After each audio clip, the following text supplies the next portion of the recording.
தமிழக அரசு புதிதாக ஜோசப் விஜய் தலைமையிலான அரசு முதல் வேளாண் பட்ஜெட்டை வேளாண் துறை அமைச்சர் வினோத் இன்றைக்கு தாக்கல் செய்திருக்கிறார். இந்த பட்ஜெட் வெளியிட்டிருக்கிற அறிவிப்புகளுக்கும் தமிழக வெற்றி கழகம் கட்சி அதனுடைய தலைவர் ஜோசப் விஜய் அவர்கள் தேர்தல் நேரத்தில் வெளியிட்ட அறிக்கைக்கும் முற்றிலும் சம்பந்தம் இல்லாமல் மிகுந்த ஒரு ஏமாற்றம் அளிக்கிற பட்ஜெட்டாக இது வெளிவந்திருக்கிறது. கடந்த ஆட்சியிலே வெளியிடப்பட்ட திட்டங்களுக்கு பெயர் மாற்றம் செய்து அதற்கு கொஞ்சம் நிதிகளை கூடுதலாக்கி காண்பித்திருக்கிறார். குறிப்பாக வாடகை இயந்திர மையங்கள், பண்ணை குட்டைகள், அதே போல விதை உற்பத்தி மையங்கள் என்கிற அறிவிப்புகளுக்கும் நிதி ஒதுக்கீடுகளுக்கும் சம்பந்தம் இல்லாமல் இருக்கிறது. குறிப்பாக 15 கோடி மதிப்பீட்டில் நம்மாழ்வார் நினைவாக உயிர்மை வேளாண் பட்டதாரி கல்லூரி கும்பகோணம் சாக்கோட்டையில் அமைப்பதாக அறிவிக்கப்பட்டிருப்பது வரவேற்கலாம்.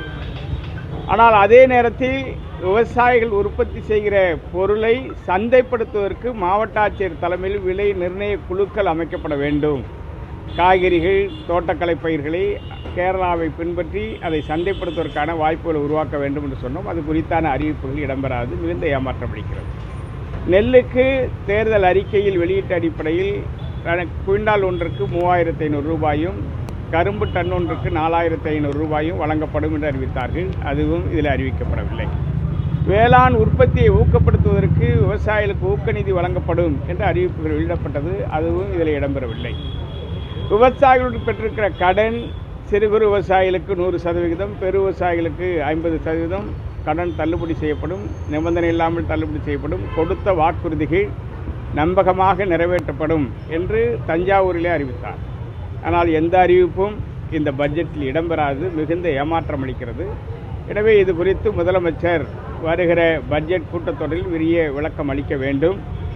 இதையெல்லாம் விவசாயிகள் உற்பத்தியிலே பங்கெடுக்காமல் உற்பத்தி பெருக்கத்தை மட்டும் தன்னை மார்த்தட்டிக் கொள்வதை பின்பற்றுகிற அரசாக இந்த அரசும் அமைந்துவிடக்கூடாது. எனவே காப்பீட்டிற்கு 624 கோடி ரூபாய் சொல்லுகிறார். அது மிகுந்த குறைவான தொகையாக இருக்கிறது. காப்பீட்டிற்கு 100% பிரீமியத்தை அவர்களை ஏற்றுக்கொள்வதாக அறிவித்திருக்கிறார்கள். ஆனால் மிகுந்த குறைவான தொகை ஒதுக்கீடு செய்யப்பட்டிருக்கிறது. எனவே ஒட்டுமொத்தமாக வேளாண் உற்பத்தியில் அரசு பங்கேற்காமல் ஒதுங்கியிருப்பதும், தேர்தல் அறிக்கைக்கும் பட்ஜெட்டுக்கும் சம்பந்தமில்லாமல் இருப்பதும் விவசாயிகள் மத்தியில் மிகுந்த கொந்தளிப்பையும் ஏமாற்றத்தையும் ஏற்படுத்தியிருக்கிறது.